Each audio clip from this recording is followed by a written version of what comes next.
and welcome to American Indians in Education. Why should Indians be educated? The first colonists and European settlers believed that the Indians need to be educated and assimilated to Christianity and the Anglo-Saxon culture. The College of William Mary, established in 1693, and Dartmouth College, established in 1769, were both established with the purpose of teaching the native people Christianity and teaching about the culture to become productive white citizens.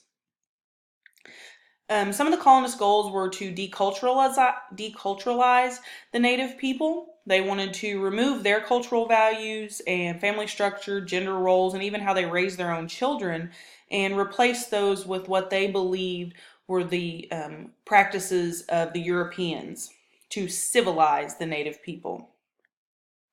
The native people had little interest in being educated by the colonists. The Indian Civilization Fund Act, established in March of 1819, gave the president the ability to decide if the practices and habits of the native people were uncivilized or their conditions were uncivilized, and gave him the power to send someone who he deemed of good moral character to live in the frontier settlement with the Indians and teach the art of civilization. A second part of the colonists' goals was manifest destiny.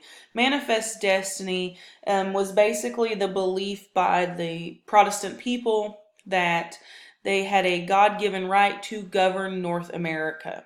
And the way they did that doesn't come across in a very Christian way, but they established Christian schools ran by missionaries on the tribes to force the tribes to learn English and convert to Christianity. To further their powers, the Indian Removal Act was passed in 1830 by Andrew Jackson and gave him the power to take whatever lands he deemed necessary for the expansion of North America. As you can see on the map provided, many of these Native American settlements were dispersed about the settlement area of the first colonies. These Indians were given the right to become Americans, but that meant they needed to become Christians and remove all of their culture that they had presently lived in. Now, the Choctaw believed they would go ahead and sign this treaty, and did so, thinking that this would bring peace about through their tribe and through these new colonists. Unfortunately, they were wrong. The Choctaw were still forcibly removed from their land and persecuted, and did not receive any of the rights that they were promised from the treaty. Now, as you can imagine, there was great resistance from the Indian tribes over all of these changes that were being forced upon them. The Cherokee and Choctaw had established their own education that they wanted to follow, even though the Europeans did not see it as the best education. To start with, the Cherokee, the type of schooling that they provided was a family style education. It was a lead by example.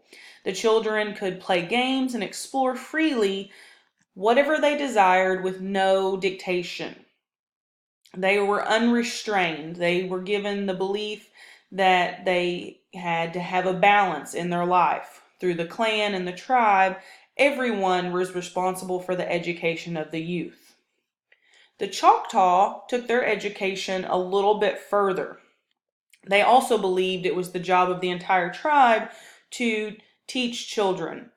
But they had two options for schooling. They ran a 5-day-a-week school for children who could be there every day. Or there was the weekend school. And this school didn't just serve children, it also served adults. So any child or adult that had a job but wanted to further their education came to the weekend school. And it focused on all of the regular basics that you would see in a colony school of reading, writing, and arithmetic, but it was taught in not in a white language. It was taught in a Choctaw language so that they still practiced their own culture in their own school. Boarding schools. The Indian Peace Commission was the first part of moving into the boarding school system. This was established in 1867, and basically told the native people that they would become American citizens, they would give up their religion and their way of life, they would be going to these schools, and they would learn to speak English and live as Americans. Thousands upon thousands of children were removed from their homes and forcibly sent to these boarding schools. There is still much anger in the Native communities over this Indian Peace Commission and the removal of children from homes. One of these first schools, boarding schools that was established, was the Indian School in Carlisle. It was ran by Colonel Richard Henry Pratt. This school was established in 1879 with the idea of assimilating these Native children into white culture. Pratt's motto was "Kill the Indians, save the man." He believed that these off-reservation schools established in the white communities would accomplish this task the best. So remove the children from their native culture, bring them into these white communities, they would become white Americans. These children weren't even allowed to go home in the summer. They stayed and lived with white community members.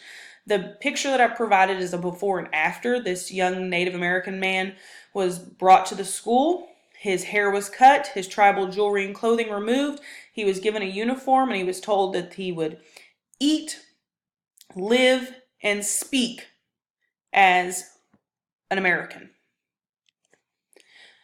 Another one of the boarding schools is the Hampton Institute. The Hampton Institute was founded in 1868 originally for African American students, to teach them and to help them come up out of the poverty that they had been living in. But in 1878, a group of Indian prisoners were brought to the school. They were captives, forcibly brought to the school, and came into the education system. Now, even though there were black students and Native American students there together, they weren't educated together. In the picture I provided, that is Louis Firetail. He is a Sioux Indian. Louis is not there for his own educational purposes. He is there to teach those children about American history. And as you would assume, it was probably not the version of American history that he would have liked to teach in the classroom. General Armstrong's idea was that he would uplift the Negroes out of their state of degradation and civilize the savage. So he would teach them to speak, dress, and work like a white, but never give any of the privileges or powers of a white.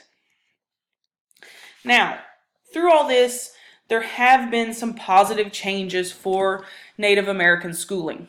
One of those changes is the Rough Rock Demonstration School. It was originally established as a 3-year trial. The Navajo people were given the power to set up and run this school as they deemed necessary for their people. So the Navajo culture wasn't taken out of the school. It was welcomed into the school. The children were taught in the Navajo language based on the idea and programs that they felt were important to their culture. The school is actually still present today and still runs. You can see I provided their mission statement, vision, and values, and if you look at that closely, not only is English provided, but the Navajo language is provided. And in the schools, English is taught as a second language and not the main language. So still today, those children are taught in Navajo, but they are also learning English as a second language. The Title VII Act of 1968, it was an act to support bilingual programs for all students. Now, it originally came about to support Spanish-speaking students, but the Native people also benefited from this program, helping them establish the need for Native languages in the schooling system.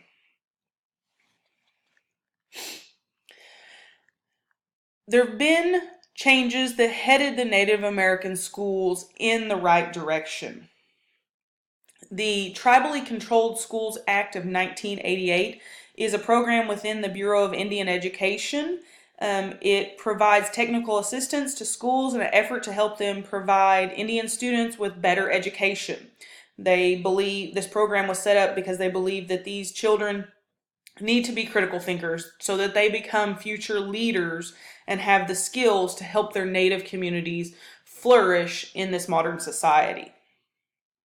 Now, the Native American Language Act of 1990 took the Title VII Act a step further. This was based fully and effectively for the Native American language. Unlike some of the earlier policies, this was a complete flip of those policies. This policy declared that the native speaking people had the ability to preserve, protect, and promote their rights and freedoms to practice and develop their Native American languages. It fully recognized the rights of the tribes and other Native American bodies and territories' possessions to act on using their native rights and language. Native American education today is still struggling. Because of what they faced in the past, many of the people in these schools and the children of these people are unable to graduate.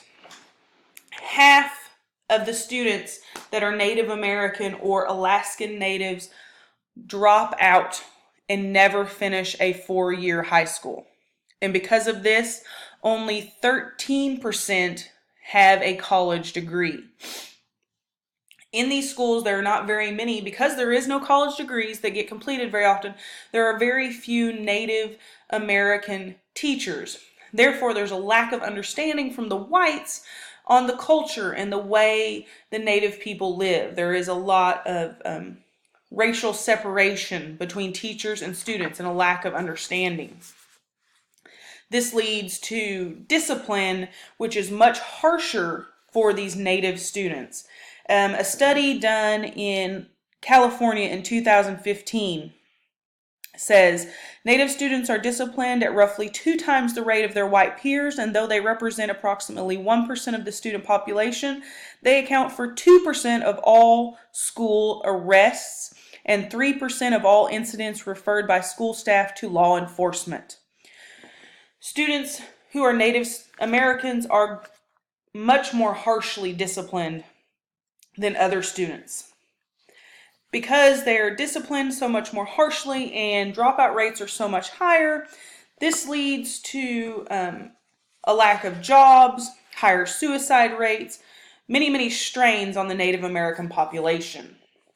And even though state and federal testing shows that these students show only a 10% proficiency in these exams, and there is a need for funding, there is little that the government is doing. The programs that are set up are not ran well and are not funded well, so the schools are still struggling to educate these children properly.